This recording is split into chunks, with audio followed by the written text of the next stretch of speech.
Salut Beauté, qui est une marque de prêt-à-porter spécialisée dans l'upcycling. Donc c'est un peu comme le vintage mais avec le tissu. C'est-à-dire qu'on récupère des tissus qui sont déjà fabriqués, des surplus de production, et on en fait des vêtements. Et on s'est spécialisé sur le total look. Donc ça passe par le top et le pantalon assorti, les tailleurs, les combinaisons, etc. etc. Alors il faut vraiment que tu te lèves pour nous montrer déjà ta tenue. Parce que attention. Du coup tu représentes Salut Beauté avec brio. C'est vrai que là je me suis donnée aujourd'hui. C'est calme. Alors du coup, ça t'as un haut et un bas. Non là c'est une combi. Et ton tissu, du coup, c'est un tissu que tu es allé, c'est pas toi qui l'as produit, tu l'as cherché dans des... Alors comment ça fonctionne? Comment tu trouves ton tissu? Parce que j'imagine que c'est le point le plus délicat et le plus important. Alors on a 3 canaux de récupération de tissu. Celui-là notamment, on a récupéré chez un upcycler. En fait, c'est une personne qui achète des lots de tissus directement auprès des grandes marques et qui les revend aux jeunes marques ou aux jeunes créateurs. Ça c'est le premier plan. Le deuxième, on va directement sourcer nous-mêmes chez les marques. Et le troisième, on va directement chez les fournisseurs de tissus, les fabricants, et on récupère les surplus de matière. D'accord. Alors du coup, tu sais jamais sur quel type de tissu tu vas trouver, enfin tu vas tomber, ou le type de motif. T'as déjà quelque chose en tête généralement, ou tu te laisses vraiment surprendre par la matière que tu trouves? Alors ça a un peu évolué. Au début, on y allait... c'est l'expression que ma mère aime beaucoup dire, mais vent du cul dans la plaine. Genre, on savait pas du tout ce qu'on allait trouver et on composait vraiment avec ce qu'on trouvait. Maintenant, on fait des moodboards un peu plus précis. Voilà, donc on se dit, voilà, j'aimerais des motifs, du rose, des couleurs foncées, enfin voilà, de la rayure ou du carreau. Voilà, on oriente un peu quand même notre recherche comme ça, mais on compose vachement avec ce qu'on trouve. Notamment pour cet été, on est tombé sur du tissu provençal. Non, on ne cherchait pas du tissu provençal, mais on s'est dit qu'on pouvait faire quelque chose de charmé avec. Et voilà. Et alors, du coup, tu me disais que tu as monté cette marque. Ça a quel âge déjà maintenant? Salut Beauté, ça a 2 ans et demi. 2 ans et demi. Avec Sarah, du coup, ton associée? Oui, ma chère et tendre. Alors, vous venez d'où? Ça vient d'où? Quel est votre parcours à toutes les deux? Alors, en fait, avec Sarah, on a un peu le même parcours dans le sens où on a toutes les deux de start-up. Et on a fait toutes les deux une école de commerce. On s'est rencontrés chez Chauffeur Privé, qui est Free Now maintenant, je crois, ouais, Captain puis Free Now. Et on était toutes les deux en marketing digital. Et ça a été le coup de foudre pour les persos. Vous venez pas de la mode du coup? Pas du tout, on était en market dans une start-up quand on s'est rencontrés. Moi, mon père vient quand même du textile, mais bon, il fait des uniformes. Donc il fabrique des vêtements de travail et les parents Sarah sont dentistes. Et alors comment ça se passe concrètement? Qui fait les modèles? Qui fait les... Vous êtes improvisé styliste tout d'un coup ou... Ah bah carrément. Carrément. En fait, au début on a commencé à faire des moodboards en disant en donnant une ligne directrice du style qu'on voulait donner à la marque. Et puis après est venu le moment où il fallait dessiner des vrais modèles. Il se trouve que je sais dessiner, mais je ne suis pas styliste. Mais j'ai donc fait des dessins à la main, accompagnés de photos, pour préciser ma demande. Et ensuite, on travaille avec une modéliste qui vient donner vie au produit. Donc le premier produit qui sort, c'est une toile. Donc c'est la première version de ton vêtement dans un tissu écru, en coton un peu raide. Et c'est là que tu viens travailler les volumes. Une fois que tu as validé cette pièce, que tu essayes maintes et maintes fois, naît le prototype. Donc c'est la première version de ton vêtement dans le tissu final. Et là pareil, tu fais d'autres essayages parce que le tombé n'est pas du tout le même d'un tissu à l'autre. Et ensuite, une fois que ce prototype est validé, naît le patronage qui est en fait le dossier qui rassemble tous les morceaux de tissu de ton vêtement et le dossier technique qui précise les coutures, la couleur du fil, la longueur des manches, etc.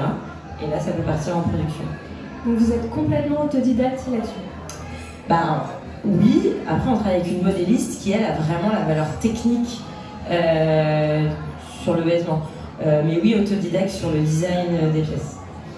C'est génial. Et comment vous divisez le travail du coup avec Sarah? Alors, moi je fais tout le design des pièces, des collections. Et sinon, la gestion de la boîte, donc ça touche à tout, ça part des RH, des finances et que sais-je.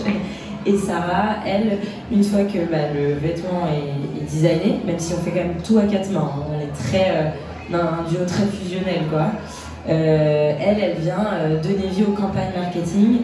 Donc elle fait tous les briefs des shootings photos jusqu'au compte Instagram et à la gestion de service client. Vous êtes combien maintenant dans la boîte? Là on est 6, mais on a 3 permanents et 3 stagiaires, donc ça reste une équipe encore très réduite. D'ailleurs on cherche des profils si jamais vous êtes intéressés. Voilà, l'équipe s'agrandit et c'est changé, mais maintenant il faut recruter, il faut trouver des gens. Ça du coup c'est une nouvelle corde à ton arc que tu es en train de développer, c'est-à-dire le recrutement, le management. Ouais, carrément. Recrutement surtout, parce que le management, quand t'es 6, ça passe encore. Enfin, t'es pas encore dans des problématiques où tu dois gérer toute une équipe. Tout le monde est très autonome et s'autogère. Mais ça va venir, ouais, parce que là on recrute, donc va falloir qu'on monte en compétence sur le sujet. Ouais. Et alors je me demandais, parce que je sais que nous chez Imparfait, on a beaucoup de questions sur le prix des produits. Donc nous, notre objectif, tu sais, c'est d'arriver à démocratiser le vintage parce qu'on pense que c'est l'une des plus belles opportunités qu'on ait pour réduire l'impact environnemental de la mode. Et c'est vrai qu'on nous pose beaucoup de questions sur quel est le bon prix d'une pièce vintage parce que souvent on ne connaît pas le prix d'origine. Souvent c'est difficile, tu as des variations de prix qui peuvent être importantes d'un vendeur à l'autre parce que le travail est peut-être pas le même, parce que la pièce n'a pas été récupérée dans le bon état, etc. On entend aussi beaucoup de questions sur le prix de l'upcycling et sur le fait que pour s'acheter des pièces upcyclées, il fallait avoir du budget parce que c'est des pièces qui coûtaient cher. Qu'est-ce que tu en penses et comment est-ce que vous faites? Parce que vos pièces sont d'un certain prix mais sont encore raisonnables par rapport à d'autres grandes marques ou des marques tu vois, qui sont sur un positionnement mastige. Donc pas du grand public, mais pas non plus du luxe. Comment vous faites, vous, pour rendre ça accessible à un plus grand nombre?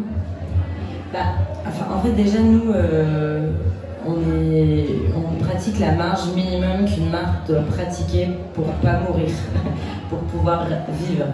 On est parti de ça et on s'est dit, voilà, aujourd'hui, on ne se voit pas faire des prix plus élevés que ça. Nous, on se trouve déjà encore un peu cher parce que, nous, l'objectif, c'était de répondre à la femme qu'on était quand on a créé Salut Beauté. Donc, 2 jeunes femmes de 24 ans qui ont un budget quand même raisonnable.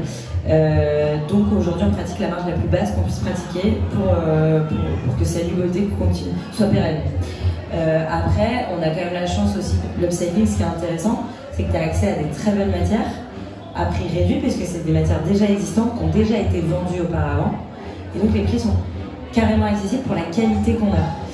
Donc les produits qu'on propose à la vente sont d'une qualité, on ne se rend pas forcément compte sur le digital, mais sont hyper qualitatifs.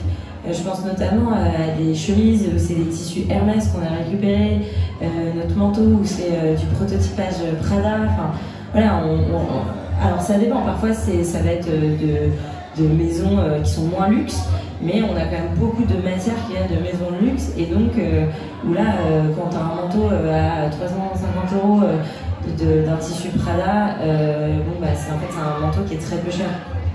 Et du coup comment, parce que donc tu gagnes de l'argent entre guillemets dans ton mix sur la production de matière, mais en revanche j'imagine que la confection des pièces doit te coûter plus cher parce que ton nombre d'unités doit être plus réduit parce que tu n'as pas le métrage que tu veux. Donc comment tu fais pour régler tout ça? En plus je sais que vous produisez proche Europe, c'est important pour vous dans votre mix, donc comment ça se passe tout ça? En vrai c'est un bordel, c'est hyper chaud à organiser parce que parfois tu trouves des lots de 1200 mètres. Alors, pour info tu utilises 1,5 mètre à peu près pour faire une pièce. Donc un lot de 1200 mètres c'est un beau lot pour Salut Beauté, c'est cool, on peut faire une petite série quoi. Par contre quand tu trouves des lots de 50 mètres, tes fabricants ils te détestent. Donc, il faut changer toutes les machines et tout, c'est ça? Exactement. En fait, tu as des chaînes de valeur qui sont créées, des chaînes de production, et tu peux garder la même chaîne de production si c'est un tissu avec la même composition, le même grammage, peu importe la couleur. Sauf que dans l'upcycling, il est très rare de trouver des tissus avec la même composition, le même grammage et d'une couleur différente. Donc on a des tonnes de chaînes de production pour très peu de quantité. Donc ça c'est compliqué. Comment on fait maintenant? Plus Salut Beauté évolue, plus on vend, plus on prend des lots qui sont plus grands.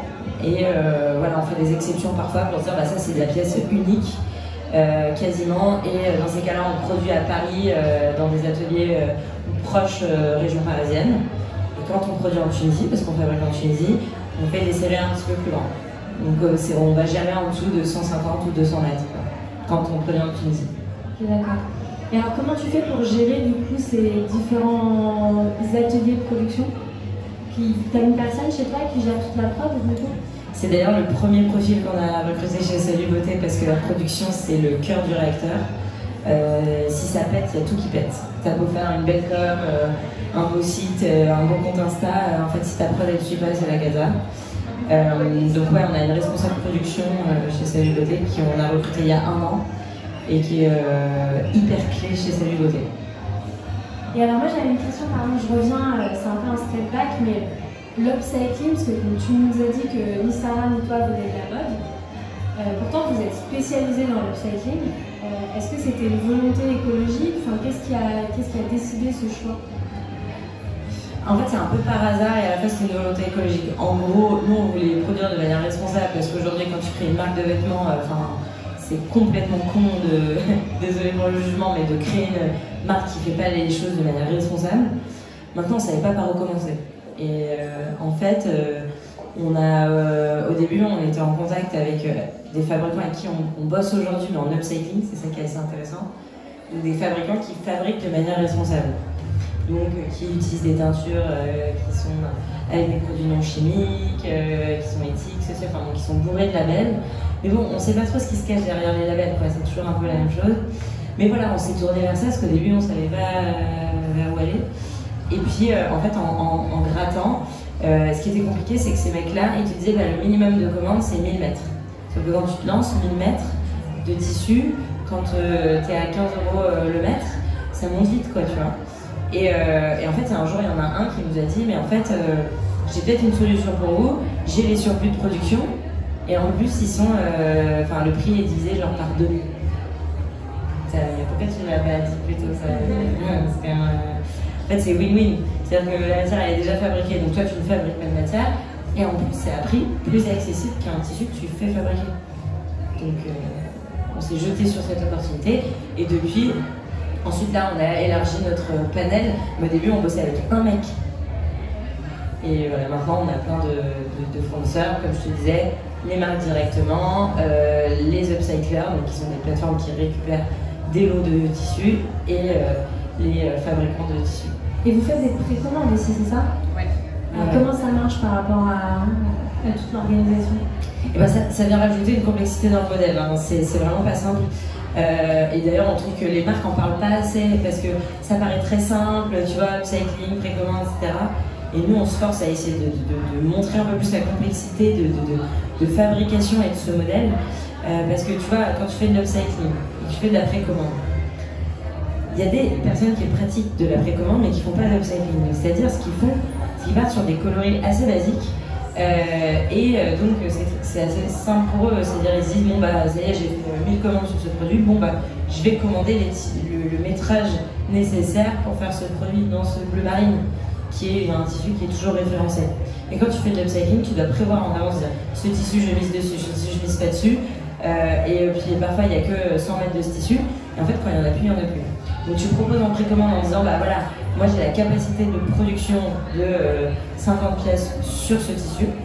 Ensuite quand il n'y en a plus, il n'y en a plus, et quand c'est un carton, en fait tu peux aller voir le mec qui te l'a fourni en disant, t'as pas 50 pièces de plus, parfois il y en a, parfois il n'y en a pas, et tu vois c'est toute une gymnastique énorme. Mais bon, de faire la précommande, ça nous permet de proposer des prix plus accessibles, parce que nous, au niveau trésorerie, c'est-à-dire qu'on vend avant d'avoir produit. Donc c'est possible, ça nous permet de proposer des prix hyper accessibles. Et puis j'imagine que ça te permet de ne pas avoir à gérer de stock et de produire exactement le nombre de pièces qu'il faut dans chaque taille. Alors en réalité, tu gères le stock, mais le stock de tes matières premières, mais tu ne gères pas le stock de tes pièces. Donc ça te permet de produire de manière beaucoup plus raisonnable et de ne pas avoir de surplus de production de vêtements et d'avoir des fins de collection énormes où tu as 45, 42 que tu n'as pas vendu et voilà.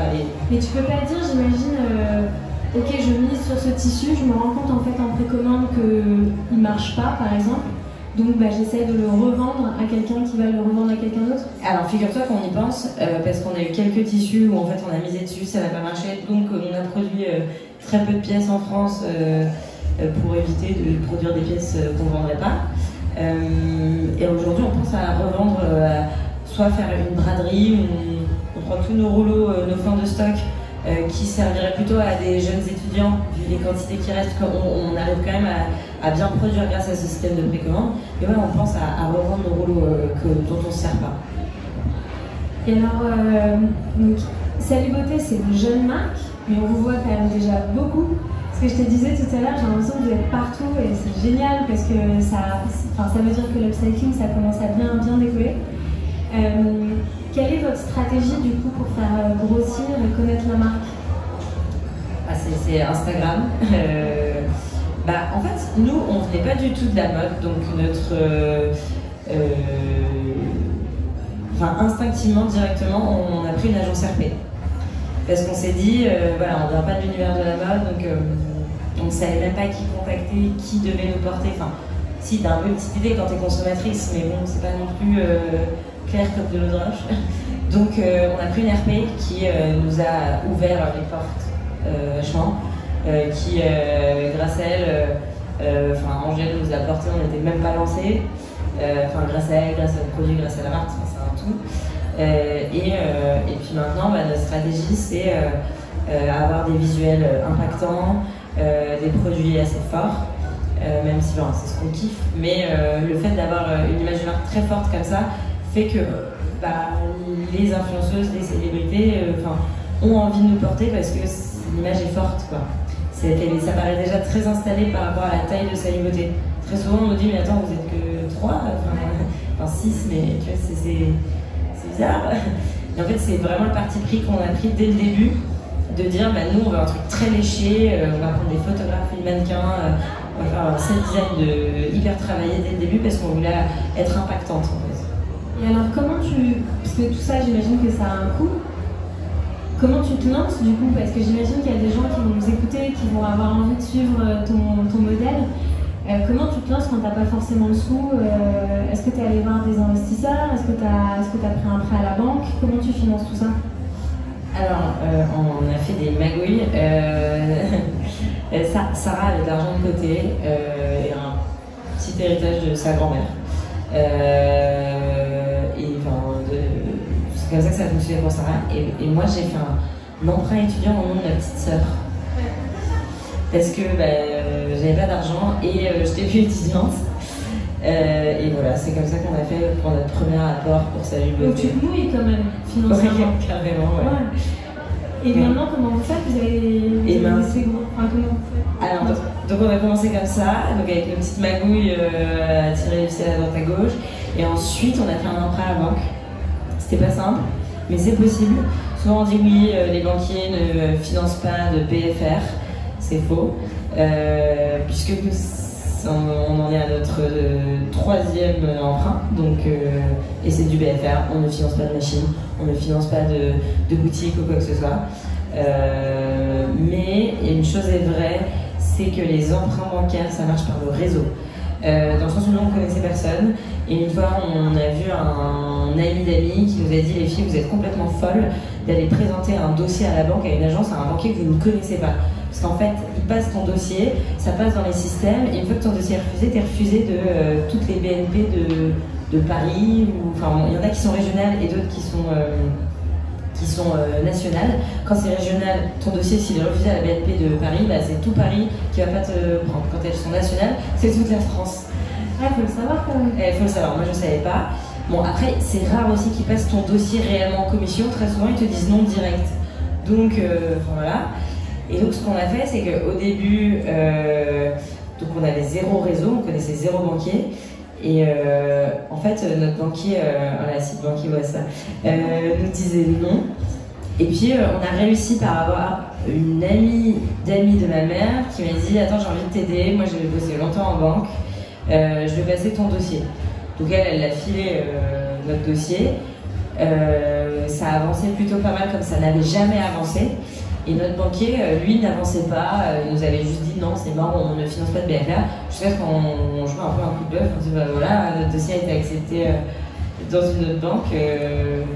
Tu dis quoi?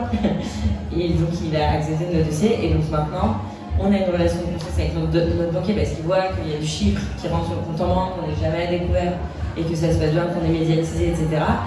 Et donc maintenant, on a ce point de contact. Au début, ça a été au bluff en fait. En fait, vous avez poussé les portes de littéralement tout, quoi. Tu t'es improvisé styliste, pareil sur les RP, pareil sur le financement. Vous avez quand même une capacité d'apprentissage qui, moi, me bluffe. Enfin, c'est hallucinant. En plus, vous êtes très jeunes, tous les deux. Donc, comment t'apprends ça? Enfin, c'est quelque chose que tu as toujours eu en toi ou c'est un peu la boîte qui te force à sortir de ton précaré et d'aller chercher un peu l'information ailleurs? En tant que mauvaise élève, j'ai toujours dû pousser les portes pour arriver à faire des trucs un peu cool. Mais la boîte te pousse à le faire parce qu'en fait, ça vient pas tout de suite. Enfin, surtout dans la mode, si tu veux qu'on parle de toi, si tu veux te vendre, tout simplement, faut vraiment être partout. Il faut avoir de l'argent parce que tu as de la trésorerie avancée pour tes matières premières, pour tes campagnes de marque, etc. Donc en fait, il faut pousser les portes et y aller avec le couteau entre les dents, quoi. Enfin, nous, on a vraiment cette image de nous avec Sarah, on est là, on a le couteau entre les dents, mais quoi qu'il se passe, l'échec n'existe pas, on va y arriver. Et alors du coup, quel est ton rêve pour Saliboté? Qu'est-ce qu'il faut qu'on vous souhaite? Le rêve. Et quelle est la grosse prochaine étape aussi? Là, on est en train de clôturer notre première levée de fonds. Donc c'est ça, la grosse prochaine étape, c'est de la clôturer et de dérouler tout le plan stratégique qu'on a vendu aux investisseurs. Parce que ça, une fois que tu as closé les sous et les invests et que les mecs ils comptent sur toi, maintenant il faut faire les chiffres que tu as annoncés. Donc ça, c'est la grosse étape. On a des belles collaborations à venir. Voilà. Et le rêve pour Salut Beauté, c'est d'être une marque internationale portée par toutes les meufs chambées du monde et d'avoir une bête d'équipe et ouais, d'être genre à Hong Kong, New York. Ouais, on met les petits plats dans les grands avec ça, on croit en nous, quoi. Et est-ce qu'il y a quelles sont les valeurs avec lesquelles tu penses qu'il va falloir négocier ou potentiellement sur lesquelles il va falloir se reposer avec la scale, comme on dit, avec le fait de grandir? C'est marrant que tu me poses cette question parce que c'est la valeur principale de Salut Beauté, donc que ce soit dans notre communication, dans nos vêtements, c'est l'audace. En fait, si tu essaies, tu vas prendre des milliards de portes, mais sur un malentendu, en fait. Oublie que tu as zéro chance, fonce sur un malentendu, ça se trouve, ça peut marcher. En fait, à l'audace, mais on s'en rend pas compte ce qu'on peut débloquer, quoi. Nous, franchement, on a contacté Jane en direct sur Instagram, on avait 3 pauvres photos, elle nous a répondu, elle a dit mais je sais ce que vous faites, je viens porter vos vêtements. Enfin, tu vois, et on s'est dit mais en fait, au pire quoi? Enfin, c'est le nom de podcast qu'on a lancé avec Saliboté. Au pire, je me prends une porte, au pire elle me répond jamais, mais au pire, c'est le chambé, elle porte ma tenue, tu vois. Et vous resterez toujours sur l'upcycling ou tu penses qu'à un moment il va falloir changer votre méthode de production? Sur l'upcycling, on aimerait bien garder au moins des micro-capsules sur l'upcycling parce qu'en fait si tu veux faire du volume, il y a un moment l'upcycling c'est un peu limitant. Mais on veut rester sur l'upcycling de tissu, je parle. On aimerait bien upcycler des matières pour faire du tissu. Donc là si tu viens upcycler encore à l'étape d'avant. Là on a un truc chambé qui va potentiellement bien tenir avec Saliboté, c'est de l'upcycling de t-shirts, donc c'est-à-dire que tu récupères des t-shirts, tu défibres la matière et t'en fais des tissus. Tu recycles la matière vraiment de l'origine. Exactement, en fait c'est encore une fois tu pars de l'existant pour créer. Justement quand on parle d'existant, nous le vintage c'est vraiment ce qu'on veut remettre en avant, donc c'est vraiment essayer de revaloriser tout ce stock. Je sais que tu adores le vintage. Qu'est-ce que ça représente pour toi d'être ici aujourd'hui à la Vintage Fair? En quoi ça fait sens? Bah déjà, il faut que je fasse gaffe parce que je vais acheter à peu près tout sur le stand. Mais en quoi ça fait sens? Parce que moi, j'y crois vachement. Et d'ailleurs, on parlait de prix tout à l'heure. Nous, quand on pense au petit porte-monnaie, on se dit que le vintage, c'est charmé pour ça. Parce que tu as vraiment tout type de prix, pour le coup. Ça fait sens parce que tu remets au goût du jour des styles rétro. Nous, on est passionnés par les années 70. Là, on est en train de dériver sur les années 2000, mais voilà, on adore tout ce qui est rétro, vintage. Et je trouve ça charmant qu'il y ait déjà des tonnes de vêtements qui existent et qu'on les revende. Et que voilà, c'est un cycle la mode. Donc, je trouve que ça fait mille fois sens. Et je pense qu'avec Sarah, on aurait carrément pu se lancer dans le vintage. Et je trouve que on est tombé dans l'upcycling, mais le vintage fait carrément sens et on pense à faire des collabs avec du vintage d'ailleurs. Donc oui, ça fait sens. Écoute, merci beaucoup Mathilde. Est-ce que vous avez des questions pour Mathilde? Non, on n'a que des timides. Non. Est-ce qu'on a des questions sur le live? Non, pas de questions sur le live. Ok. Est-ce que tu as un mot de la fin? C'est charmé ce que vous faites. Ouais, c'est trop sympa. Écoute, merci infiniment pour toutes ces informations, c'était super riche. Moi j'adore l'upcycling, je suis fan absolue de Saligoté, je trouve que votre marque est incroyable et c'est beau d'avoir des projets comme ça. Parce que c'est vrai que pendant très longtemps on a considéré que l'upcycling c'était pas forcément très sexy, c'était compliqué, etc. Et grâce à Saligoté et d'autres marques maintenant qui se lancent dans l'upcycling, ça devient une vraie alternative à de la fast fashion, à de la production non responsable. Et du coup, je suis super contente que tu sois là aujourd'hui pour en témoigner. Voilà. Merci beaucoup. Merci.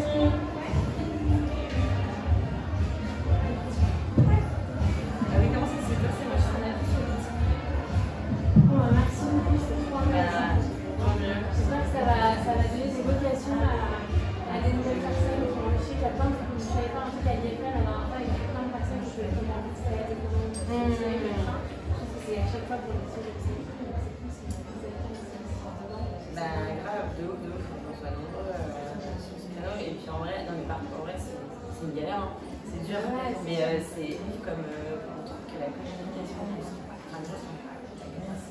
un combat. Je sais pas vous comment c'est, mais pour nous, le début de la séquence, c'est plus simple. On a développé notre panel, etc. Mais on en a chié pendant 2 ans. J'ai eu un an. Déjà d'adapter l'application, tu vois, c'est un savoir-faire. Tu dois créer un truc. C'est un truc. On savait pas, on sait, mais. En fait, tu as 2 trucs qui sont forts, c'est que, un, tu as pigé le style. En vrai, tout le monde a des tu peux aimer la mode, mais entre aimer la mode, sentir la tendance, tu vois, en vrai,